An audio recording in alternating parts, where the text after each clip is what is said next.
Hello friends, welcome to my YouTube channel. Friends, Bollywood में प्रेम कहानी तो बहुत बनी, लेकिन कुछ कहानियों ने लोगों को सोचने के लिए मजबूर कर दिया और समाज में चर्चा का विषय बने रहे। जब रियल लाइफ की केमिस्ट्री रियल लाइफ के इश्क में बदल जाए तो बवाल होना तय है। एक तरफ पंजाब का सीधा साधा पुत्र और बॉलीवुड का ही मैन धर्मेंद्र, और दूसरी तरफ दक्षिण भारत की परंपराओं में पली बड़ी ड्रीम गर्ल हेमा मालिनी, एक शादीशुदा मर्द और एक सुपरस्टार हीरोइन। ये कहानी सिर्फ प्यार की नहीं, बल्कि समाज, परिवार और उसे जुड़े सबसे बड़े ड्रामे की है। आज हम जानेंगे धर्मेंद्र और हेमा मालिनी की लव स्टोरी का वो सच जिसे 70 के दशक में पूरे हिंदुस्तान को चौंका दिया था। और एक विवाद ये भी है कि क्या हेमा इस कहानी की हीरोइन है या विलन। कहानी की शुरुआत होती है 1954 में, जब धर्मेंद्र फिल्मों में आने के बारे में सोच भी नहीं रहे थे। पंजाब के लुधियाना में 19 साल की उम्र में उनकी शादी प्रकाश कौर से कर दी गई थी। ये एक अरेंज मैरिज थी।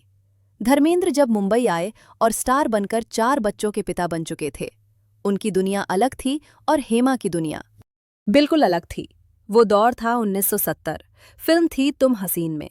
जवान धर्मेंद्र और हेमा ने इस फिल्म में साथ काम किया और यहीं से धर्मेंद्र को हेमा पसंद आ गई। शोले की शूटिंग के दौरान ये प्यार परवान चढ़ा और कहा जाता है कि शूटिंग के दौरान धर्मेंद्र कैमरामैन चुपके से पैसे दिया करते थे और गलतियां करने को कहते थे, ताकि उन्हें हेमा के साथ ज्यादा वक्त बताने को मिले। हेमा धर्मेंद्र से दूरी बनाती, लेकिन धीरे धीरे उनके सेंस ऑफ ह्यूमर पर और सादगी पर दिल हार बैठी। लेकिन ये प्यार आसान नहीं था। सबसे बड़ी दीवार थे हेमा के पिताजी। वो इस रिश्ते के सख्त खिलाफ थे कि उनकी बेटी एक शादीशुदा आदमी से मिले। अक्सर शूटिंग पर हेमा के परिवार का कोई न कोई सदस्य मौजूद रहता था, ताकि धर्मेंद्र उनके करीब न आ सके। इस कहानी में ट्विस्ट तब आया जब 2 और सुपरस्टार्स की एंट्री इस कहानी में हुई, संजीव कुमार और जितेंद्र। संजीव कुमार हेमा को बेहद चाहते थे, लेकिन हेमा ने उनका प्रस्ताव ठुकरा दिया।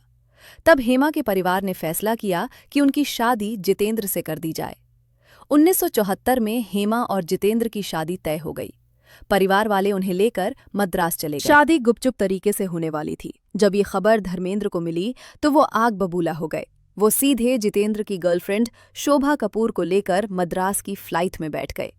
वहां पहुंचकर धर्मेंद्र ने वो किया जो हम फिल्मों में देखते हैं। उन्होंने हेमा के सामने हाथ पैर जोड़कर मनाया और कसम दी कि वो ये शादी ना करे। आखिरकार हेमा का मन बदल गया और जितेंद्र के साथ उनकी शादी टूट गई। हेमा तो मान गई, लेकिन अब सवाल था धर्मेंद्र की पहली पत्नी प्रकाश कौर का।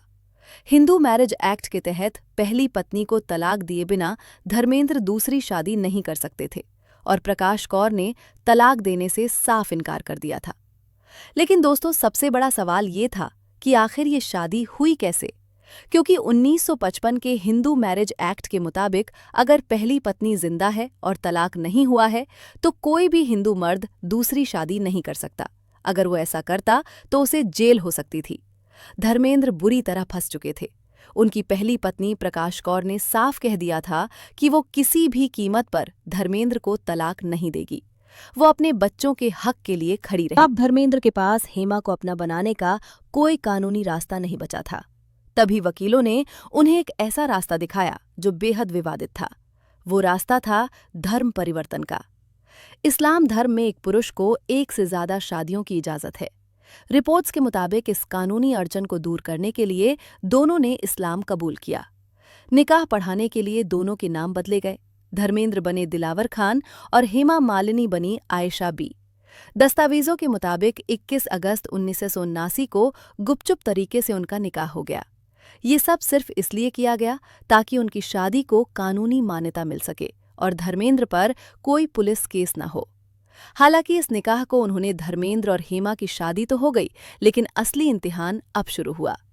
हेमा मालिनी, जो देश की ड्रीम गर्ल थी, उन्हें अचानक दूसरी औरत और घर तोड़ने वाली जैसे ताने सुनने। समाज ने उन पर उंगलियां उठाई, लेकिन इस नाजुक वक्त में हेमा ने गजब की समझदारी दिखाई।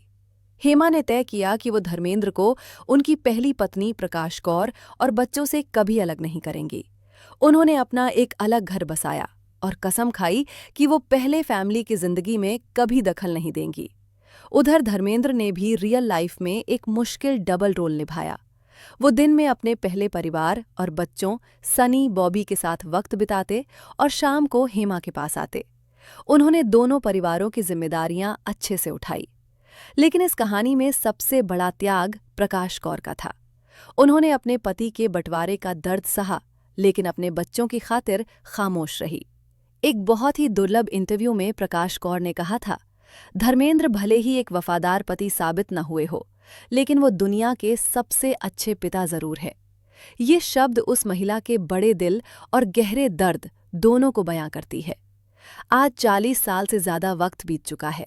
आज भी धर्मेंद्र और हेमा के रिश्ते चट्टान की तरह मजबूत है। उनकी 2 बेटियां हुईं, दोनों ने रिश्ते को और गहरा कर दिया।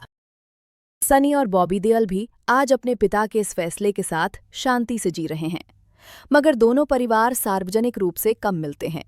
धर्मेंद्र और हेमा ने जो किया वो सही था या गलत, इसका फैसला दुनिया करती रहेगी, लेकिन उन्होंने एक दूसरे का साथ कभी नहीं छोड़ा। ये थी बॉलीवुड की सबसे विवादित मगर असली लव स्टोरी। फ्रेंड्स, आपको क्या लगता है?